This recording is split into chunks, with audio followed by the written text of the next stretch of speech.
Bueno, abrimos ya nuestro tiempo de debate. Hoy nos fijamos principalmente en dos asuntos. Ya lo comentábamos con nuestro invitado anterior, ese convenio entre la Clínica Universidad de Navarra y el Gobierno de Navarra, hecho añicos hasta el momento, son las noticias que tenemos, y también, desde luego, hecho añicos, podríamos decir, el futuro de al menos 250 familias en Navarra. Se anuncian en TRV 250 despidos y trabajo quizás solo para o hasta 2018, de una plantilla de más de 600 empleados. Temas preocupantes que hoy traemos a nuestra tertulia con la ayuda y compañía y desde luego la experiencia de Fermín Ciaurriz, José Andrés Burguete y Joseba Ezeolaza. Fermín, ¿cómo estás? Arratsaldeon, buenas tardes. Buenas tardes. Gracias por acompañarnos, Fermín. Aguantando este tirón complicado. Desde luego, este momento, con sí. graves problemas para Sí, la economía la verdad que navarra, sí, ¿verdad? sí. José Andrés Burguete, ¿cómo estás, José Andrés? Puedes tomar agua. Hola, ¿qué tal? Muy buenas tardes. ¿Qué tal estás? Buenas tardes. Refrescate un poquito, claro que No sí. me hace falta, era simplemente un tic. Bueno, seguro que nuestro debate hoy va a ser intenso, entiendo, con posturas posiblemente encontradas en relación con esa relación universidad o clínica y Gobierno de Navarra. Bueno, pues todo dependerá de la posición que mantengan Joseba y Fermín. Yo intentaré estar en la razón. Joseba Ezeolaza, ¿qué tal? Bienvenido, buenas tardes. Buenas tardes. Bueno, nos acompañas hoy por primera vez en el programa, gracias, Joseba. Nada, hombre, un placer. También un hombre con importante trayectoria política. Bueno, nos centramos en primer lugar en la situación de TRV, de esta empresa que anuncia esos 250 despidos, posibilidad de huelga que plantea el comité de empresa y futuro y viabilidad de esta empresa en nuestra comunidad. Nos hace pensar en un futuro económico complicado, desde luego que sí. Vamos a ver en el siguiente vídeo, si os parece, si les parece, la situación, la última hora sobre TRV.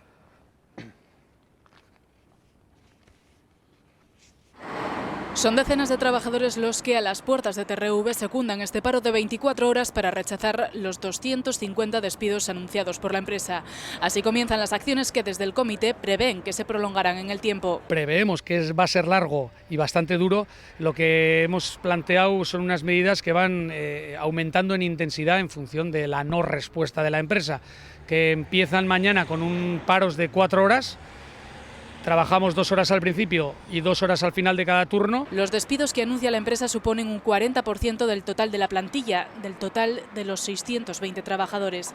Desde el comité de empresa subrayan que los asalariados tienen una media de edad de 47 años y trabajan desde hace más de 15 años en TRV. Bueno, el impacto es fuerte, evidentemente, no podemos negar lo duro del momento, ¿no? Mañana el comité de empresa tiene prevista una nueva reunión con la dirección. Le vamos a trasladar que no estamos de acuerdo con las razones con las que ha presentado el expediente, y en principio vamos a rechazar ese expediente y vamos a recalcar que lo que necesita esta planta son inversiones y una apuesta real de futuro. Desde el Gobierno de Navarra han manifestado su preocupación por este conflicto laboral y han afirmado que el Ejecutivo continuará trabajando por la pervivencia de la empresa. Sí que hay que decir que a este Ejecutivo nos preocupa la disparidad de datos que desde ambas partes se están poniendo encima de la mesa. En todo caso, este Gobierno va a seguir trabajando y va a trabajar por la pervivencia de la planta de TRV, así como de todos los sedes de este Gobierno. Los datos que ha planteado la empresa son los que ella misma ha elaborado, y los datos que hemos presentado nosotros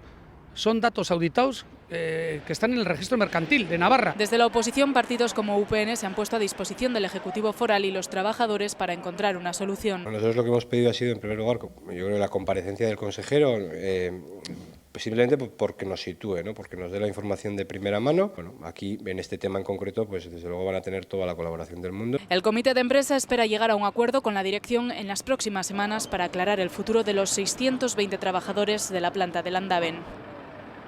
Bueno, entre la indignación y la incertidumbre, la plantilla, ¿con qué claves nos manejamos para entender este conflicto y también qué puede hacer el Gobierno en este sentido, José Andrés? Hombre, yo creo que de entrada es una malísima noticia, ¿no? Yo creo que en este caso se está planteando un ERE de extinción de ni más ni menos que 250 trabajadores o una plantilla de poco más de 600 trabajadores, y por tanto yo creo que es un golpe muy duro al conjunto de la plantilla y también a la actividad industrial y económica de la Comunidad Foral de Navarra. A partir de aquí, hombre, yo creo que hay que saber los datos. Parece que incluso hay disparidad de propuestas y de datos con respecto a lo que plantea la empresa y lo que defienden los sindicatos. La empresa, por lo que yo he podido conocer, bueno, pues viene argumentando que la planta no es competitiva, que los salarios están por encima del mercado, que el porcentaje de asentismo es muy alto, y en este sentido me gustaría que hubiese por parte de todas las partes, y valga la redundancia, implicadas, la suficiente cintura para poder resolver esta situación tan complicada, y creo que ahí tiene un papel muy importante que juega el Gobierno de Navarra en esa labor de intermediación, de intentar acercar posiciones. 250 es una cifra muy importante, pero bueno, veremos a ver si hay la suficiente capacidad de negociación y la suficiente cintura pues para reducir ese número final que se puede plantear, si es que hay que plantear alguno, y luego también arrancar por parte de la empresa pues un compromiso de modernización de todo lo que son los procesos productivos para que esta planta, si es verdad que no es competitiva, pues lo acabe siendo. Tiene futuro la empresa según el comité de empresa, como hemos escuchado, pero bueno, hay dos visiones, ¿no? La que da la empresa, la que dan los trabajadores. En este sentido, y por la experiencia que se tiene, la intervención del gobierno, quizá con ese papel mediador, puede servir para algo, para garantizar la viabilidad, extender quizá bueno, pues el conflicto a menor plazo, es decir, que no se extienda a largo plazo y que se pueda resolver antes. ¿Realmente el gobierno tiene mano, valga la expresión, en este tipo de conflictos laborales, Fermín? Pues yo creo que ahora tiene bastante menos que antes, ¿no? La reforma laboral y todo el planteamiento que se hizo con los ERES deja al gobierno al margen de estas cuestiones. Es decir, antes el gobierno tenía que intervenir o podía intervenir lógicamente en la aprobación de estos expedientes y bueno, ahí había mucho margen de mediación, de acuerdo, de búsqueda de soluciones. Ahora, bueno, pues va a ser casi un mero espectador. Otra cosa es que, bueno, pues se le pueda exigir que esté en primera fila, que plantee a la empresa la posibilidad de que, como se ha dicho, bueno, pueda haber nuevos proyectos y nuevas inversiones que la hagan viable, pero en todo caso parece que es muy llamativo que algo que no se preveía a corto plazo, bueno, pues se plantee de momento y de golpe con 250 despedidos y además, y eso también yo creo que es igual lo más grave, que el resto parece que les ofrecen una posibilidad de seguir trabajando pues de 2 o 3 años, hasta el año me parece que 18. Sí, sí. Es decir, que es un planteamiento en este momento pues prácticamente de cierre. Yo creo que pues, estas empresas son muchas veces consecuencia de decisiones que están al margen incluso de las direcciones de las comunidades, vamos, no de las comunidades, de los propios directivos de la planta, etcétera, porque responden a unos criterios de multinacionales que cambian su forma de entender las cosas en función de sus propios intereses. Y a lo mejor ahora pueden ver que en Polonia o en Checoslovaquia o en China se puede hacer esto más barato y bueno, pues esos son los criterios que utilizan. A mí me parece que esto es algo muy grave y que pone en evidencia cuál es la política bueno, industrial o la política que maneja muchas veces este tipo de empresas. ¿Qué primera impresión te causa este anuncio, ¿no?, de TRV, 250 despidos? Desde luego fue una noticia negra y bueno, pues seguiremos hablando de ella. ¿Hace pensar también en que este modelo actual en Navarra no es suficiente, depender del sector del automóvil, Joseba?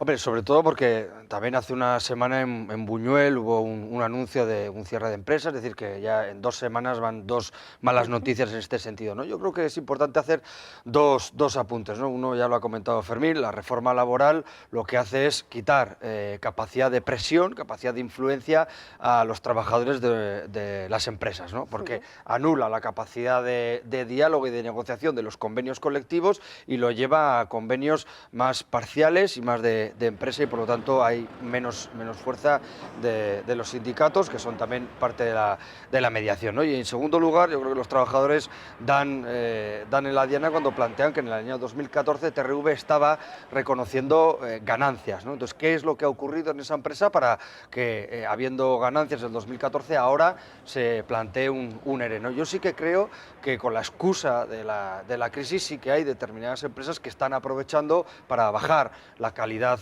laboral, para crear eventuales y para, desde luego, bajar los sueldos de la gente, ¿no? La deslocalización de grandes firmas en Navarra, ¿no? Desde luego no es como todos sabemos, un hecho aislado, tenemos otras experiencias y esto nos puede poner en situación de alerta, ¿no, José Andrés? Sí, claro, bueno, en este mundo... En un momento en el que parecía, bueno, que íbamos remontando la crisis económica. Efectivamente, parece que estábamos saliendo muy lentamente, pero bueno, parece que habíamos invertido la tendencia de generar desempleados o de destruir empleo y en este sentido, bueno, pues esa tendencia en positivo parece que se quiebra con estas 2 noticias, cuando menos la de Buñuel y la de TRV. Pero bueno, pero es cierto que en este mundo globalizado en el que vivimos, bueno, pues este tipo de empresas multinacionales, bueno, pues al final ellos se acaban guiando por los números. Yo no sé si en el año 2014 arrojaba un saldo positivo la actividad de la empresa de TRV, pero no es menos cierto que no hace muchos meses se cambió la dirección general de la propia empresa y mucho me temo que la persona que ha asumido esa dirección como consecuencia de la directriz que el Consejo de Administración le haya marcado va en esa orientación. Por un lado, recortar el número de los trabajadores y por otro lado, garantizar la posible viabilidad de futuro en función de los esfuerzos económicos retributivos que estén dispuestos a desarrollar los trabajadores. Y en ese marco, yo no solo lo circunscribo al ámbito de la reforma laboral, pero creo que es muy difícil la negociación. Veremos a ver, como digo, si aunque la reforma laboral haya reducido el papel que juega el Gobierno de Navarra, pese a ello, yo creo que tiene un papel estelar en esa labor de mediación, de intentar acercar posturas. La posición de la empresa ya lo sabemos y ahora tenemos que conocer, también estamos conociendo la posición de los sindicatos y de la masa laboral y de la masa de los trabajadores, y a partir de ahí buscar una intermediación para que en todo caso el efecto negativo sea el menor posible. Desde luego cuesta pensar a veces, al menos si creemos, ¿no?, en el planteamiento de la existencia de una situación financiera robusta, como plantean los trabajadores en el caso de TRV, que la empresa, la dirección, tome una decisión de estas características en una comunidad como la nuestra, ¿no?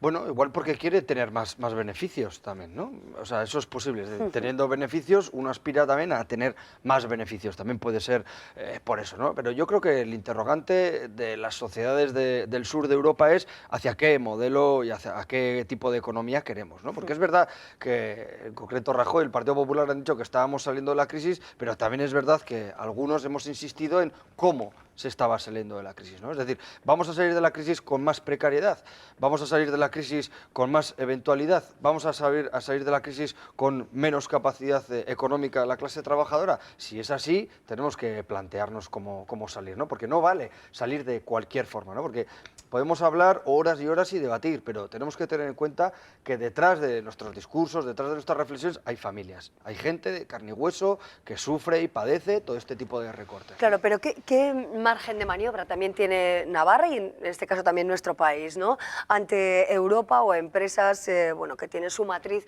en diferentes países europeos? Ahora, en tiempo de incertidumbre, que finalmente veremos qué gobierno tiene España, ¿qué puede hacer un gobierno como el nuestro para evitar una deslocalización como esta, ¿no?, como TRV? Pues muy poco. Yo creo que sobre todo concienciar y poner de manifiesto que las empresas, cuando van a hacer sus inversiones, pues no es simplemente el que tengan unas condiciones mejores o peores por parte de un gobierno determinado lo que les va a hacer el que eso sea más o menos duradero. Yo creo que hay que potenciar mucho, y a mí eso me parece que es fundamental, el propio sentido empresarial de las personas que vivimos y convivimos en esta región y en este lugar. Yo creo que la posibilidad de que el empresario autóctono sea el que vaya proponiendo nuevas cosas, tenga sus raíces aquí, piense en que realmente lo que le interesa es sacar adelante nuestro país y nuestra forma de entender las cosas. Eso puede ser mucho más importante que el estar pendiente de que una multinacional venga a un momento determinado, que puede ser bienvenida. Claro, pero sería que va a estar... incentivar una cultura empresarial en ese sentido, ¿no? Yo creo que sí, yo creo que esa es una de las claves. Yo creo que tenemos muy cerca, por ejemplo, y yo lo he vivido desde el punto de vista hasta profesional, es decir, en Guipúzcoa hay un nivel, por ejemplo, de empresariado autóctono muy importante y muy lanzado y muy decidido a buscar. En Navarra también hay una parte importante de ese empresariado, pero eso hay que potenciarlo más. Hay que saber y hacer que los emprendedores, la gente que puede tener interés, ayudarle para que pueda impregnar aquí su propia forma de entender las cosas y su vinculación con esta tierra. Es decir, el que estemos esperando que venga una multinacional o que deje de venir, eso no nos llevará a ningún camino fácil. Habría que exigir entonces quizá al gobierno de Uxue Barkos, que recientemente hablaba precisamente, ¿no?, de la relación entre la comunidad autónoma vasca y Navarra de forma más estrecha. Habría que exigir quizá también de forma más profunda un interés por este planteamiento que trae el programa Fermín, fijarse más quizá en todo el tejido empresarial de la comunidad, o el caso de Guipúzcoa que pone Fermín. ¿Sería una exigencia para el gobierno cuatripartito? Bueno, yo creo que esa es una oportunidad que tiene Navarra y que no tienen todas las comunidades autónomas. Navarra la tiene y posiblemente el País Vasco también. Primero porque tenemos una larga tradición de hacer bien las cosas y eso es una experiencia muy importante que no debemos de olvidar.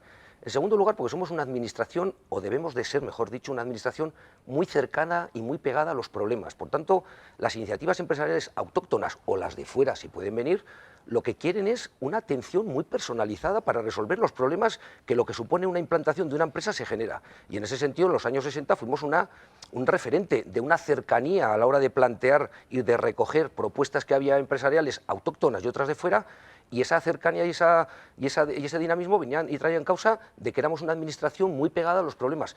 Pero no solo eso, es que además, sobre lo que se estaba hablando Fermín, en ese sentido yo creo que también hay que insistir en el tema de la competitividad. Y en Navarra tenemos una gran empresa como es la Volkswagen, y hemos demostrado con unos sueldos aceptables, yo diría, ser competitivos. ¿Y cómo ser competitivos? Formando a nuestros trabajadores para que ese aspecto negativo que podemos tener con otros ámbitos productores de otros países del mundo, donde nuestro enfrentamiento retributivo no podemos ganarlo porque lo vamos a perder, pero sí ganar desde el punto de vista de la competitividad, de la producción, ser mejores en ese sentido. Yo creo que las empresas tienen un gran compromiso junto con la administración para hacer competitivas nuestras plantas desde el punto de vista de la competitividad, de una mayor profesionalidad y una mayor calidad de los productos que se generan aquí. Como empecemos a competir por la vía salarial, no, claro, es que no podemos, además, primero nos lo quita Marruecos, claro. La India se lo quita a Marruecos y terminamos cogiendo a niños para tejer para jerseys. O sea, esa es la dinámica que suele ocurrir. Entonces, yo estoy de acuerdo contigo, ¿no? Investigación, desarrollo, inversión en estructuras locales empresariales, y para eso deberíamos tener una herramienta de inversión que hubiera sido la Caja de Ahorros de Navarra, y que ahora no tenemos esa capacidad de inversión y de crédito, que hubiera sido muy interesante para salir de la crisis bien. Pero para eso, Joseba, también necesitamos un tratamiento fiscal igual o mejor, porque podemos hacer lo que otras comunidades autónomas que no se produce. Y debemos de ser capaces de tener buenas infraestructuras para que nuestros productos se pongan en el menor tiempo posible y con el menor costo posible allá donde se demandan, por ejemplo, con el tren de alta prestaciones en el conjunto de Europa.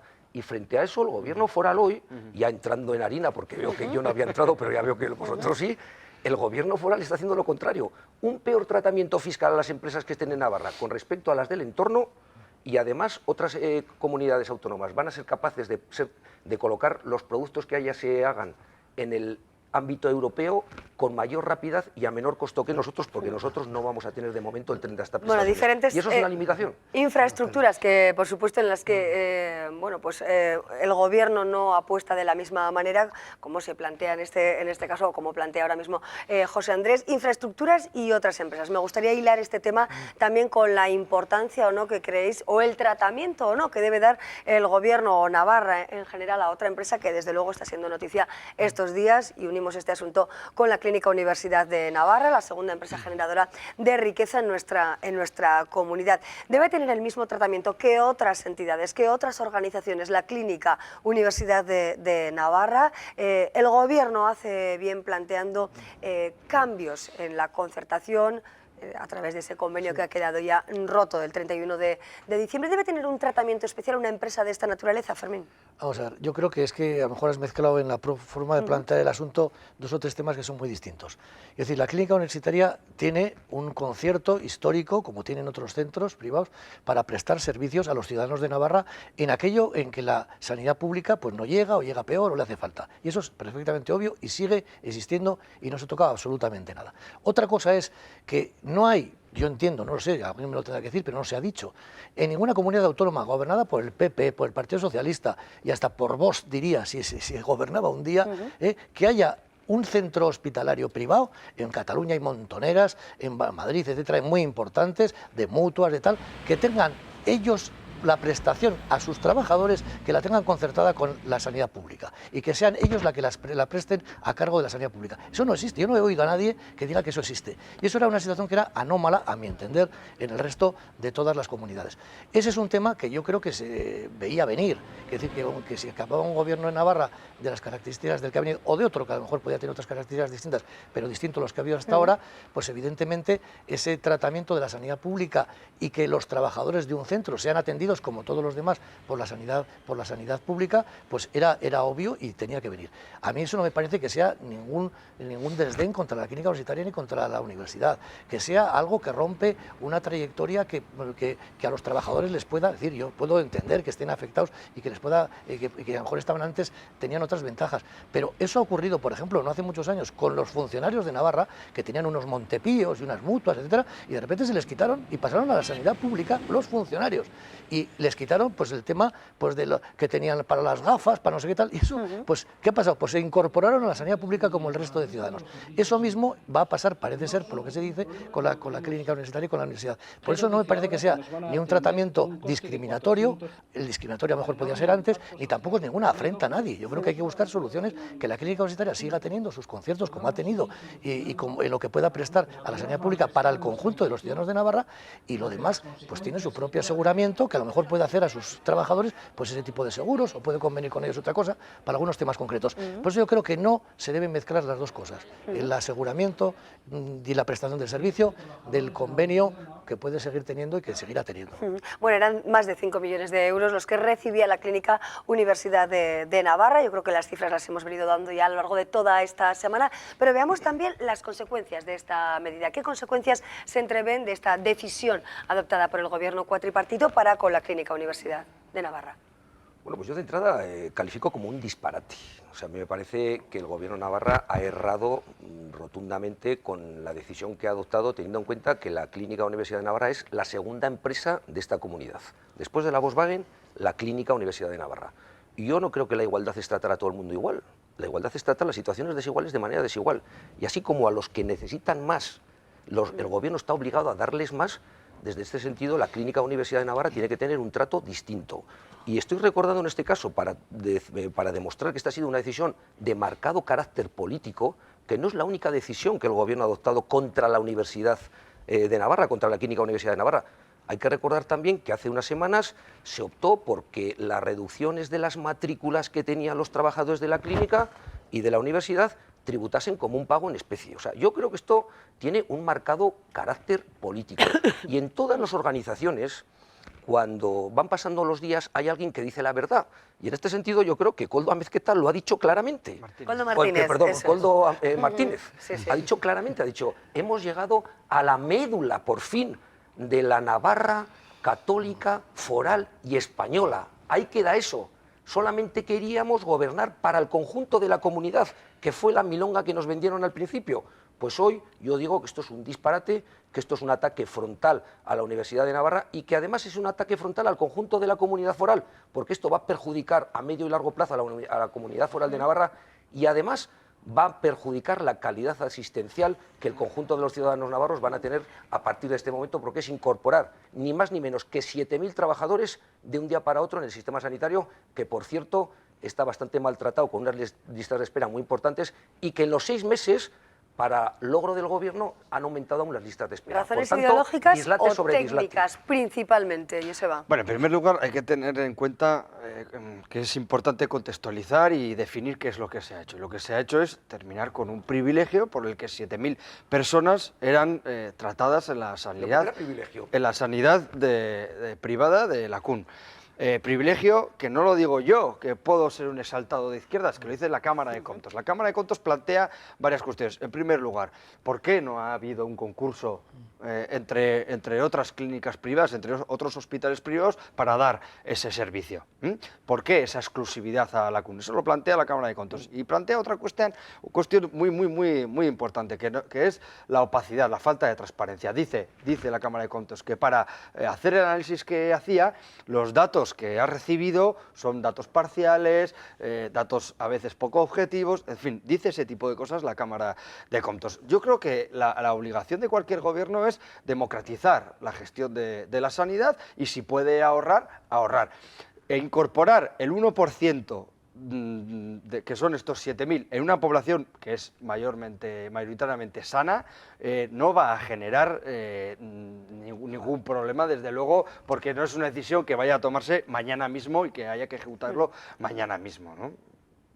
Bueno, hay tiempo, efectivamente, hay un tránsito hasta la incorporación, ¿no?, de estas personas al sistema sanitario público, pero son meses, ¿no? Sí, pero el remanente, o sea, parte del remanente se va a utilizar para fortalecer, por ejemplo, la atención primaria, la detención precoz del cáncer de colon, no sé qué especialidad iban a poner, es decir, que ese 1.700.000 euros que van a ahorrarse las arcas públicas navarras se va a utilizar para reforzar la sanidad pública y hacer una mejor atención a esas personas, ¿no? Pero aumentan los gastos para derivaciones, por otra parte, ¿no? Por ejemplo. Pero no parece claro, por ejemplo, acabo de leer un informe que decía, claro, que la CUN ha hecho públicos unos datos que no son del todo completos, porque, por ejemplo, deja de lado el gasto farmacéutico que generan estas personas también. Es decir, ponían 700 euros por persona, ya, pero si dejas... No, pero que lo que dice Amaya no es eso. Amaya lo que dice es que en el presupuesto del año 2016 la partida para derivaciones a centros privados aumenta. Por tanto, es una demostración fehaciente de que el conjunto del sistema sanitario navarro en el ámbito público no va a poder soportar hoy, sin la incorporación de 7.000 nuevos clientes, no va a poder soportar. Y se aumentan las partidas para derivar a otros centros, también a la clínica y a la clínica San Miguel y a otros centros privados, porque la sanidad pública no es capaz de resolverlo hoy. Pero a ¿por eso hay qué que esa añadir exclusiva? los 7.000 ¿Por qué de la la exclusiva la clínica universitaria? ¿Qué es lo que se pregunta la Cámara de Contos? Y nos pero la preguntamos Cámara de nosotros. Contos también avalaba el convenio, tampoco decía que el convenio ni era ilegal No, ni que yo se no he podía dicho hacer. eso, no ha No, dicho porque eso. estamos oyendo No, que era no he dicho eso. Permis, injustificado, ¿se ilegal, puede que no se entender podía por renovar? qué quizá gobiernos anteriores tomaron esa decisión de exclusividad desde este punto de vista que plantea Joseba e incluso tú también, pues Fermín? yo- ¿Por qué con la clínica y quizá no con otras clínicas? No, pues lo más seguro será porque en aquel momento la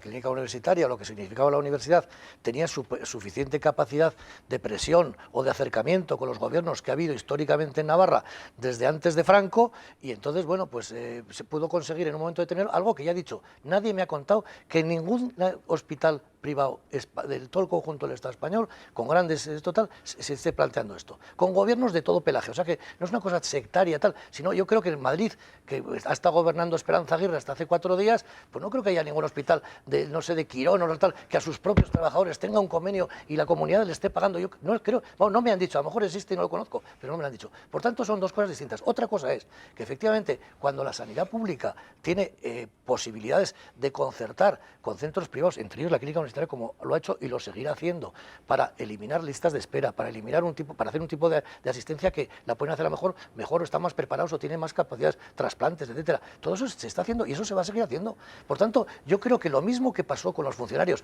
y ahí no nadie se rasgó las vestiduras más que los propios funcionarios, que durante un tiempo estoy diciendo que me han quitado esto que yo tenía antes, pero se entendió.